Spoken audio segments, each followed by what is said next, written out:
So I wanted to share a story of something that happened to me this week that made me start thinking about this topic of how to handle unsolicited advice people insist on sharing with you.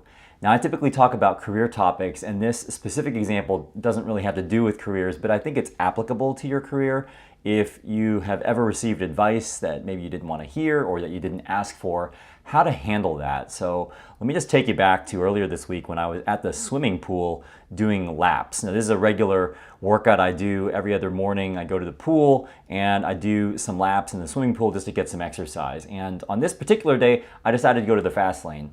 I had done a few laps and was taking a break at the end of the pool, and this guy who was also in my lane stopped and he looked over at me and he said, "Hey, you might want to try putting your face in the pool when you're swimming." And I kind of looked at him and I said, "Well, that's not what I'm trying to do today." And I kind of just dismissed him. And then he didn't let it go and he said, "By the way, your neck won't be hurting if you put your face in the pool, and you'll also be a lot faster that way." Now, as it turns out, at that moment, I'd been rubbing my neck because actually my neck was sore. And one of the things about my swimming style is that I'm not a very good swimmer. I've actually always been afraid of water, and I don't like putting my face in the water because I am afraid of swallowing water. This is one of the things that goes way back to my childhood. I never liked swimming, was never good at it, struggled with putting my face in the water, and to this day, decades later, it's something I still struggle with. And I guess I'm telling you this story because initially I wanted nothing to do with this guy. I didn't ask for his advice. I wasn't necessarily there to try to become the fastest swimmer in that arena. I was just there to get some exercise. And my initial reaction is to ignore this advice, which is actually pretty valuable because, I don't know, my pride was in the way, or I didn't want to hear any advice, or I wasn't in the mood to receive advice, or I wanted this guy to mind his own business. And what I ended up doing was I stopped and I thought about it, and I looked over at him and I actually told him, "Hey, one of the reasons why I don't put my face in the water is because I'm actually afraid to put my face in the water." And he gave me a few tips on that. And then I told him, "Yeah, and I'm actually also afraid of swallowing water when I turn my head to try to take a breath, and so that's why I don't swim in that way. So I kind of keep my head above water and thrash about, and it slows me down." And he just shared some really useful tips with me, left it at that, and I thought about them, and I tried his technique. I was able to swim a lot faster.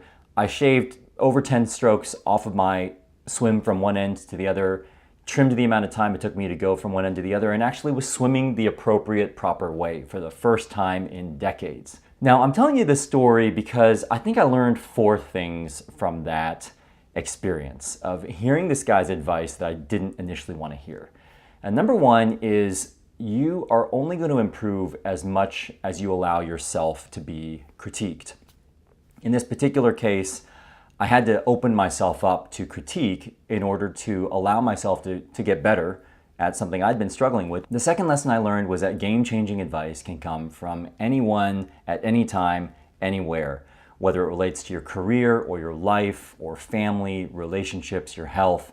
You never know when you're going to cross paths with somebody who shares some advice that radically changes everything.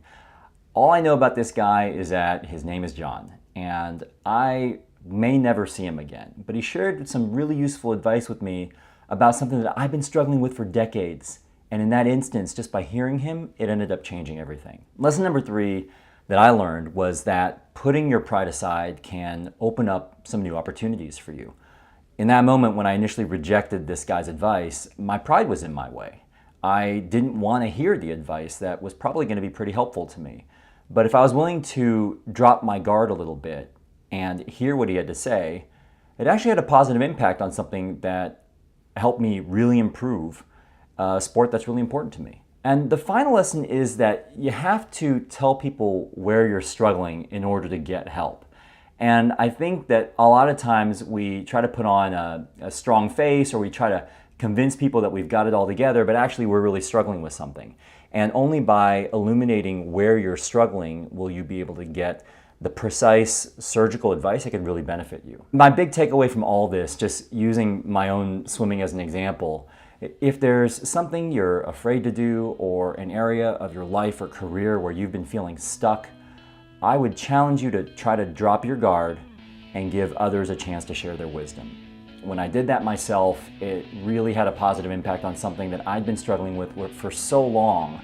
And so you just never know how listening to a simple piece of advice can really change your life.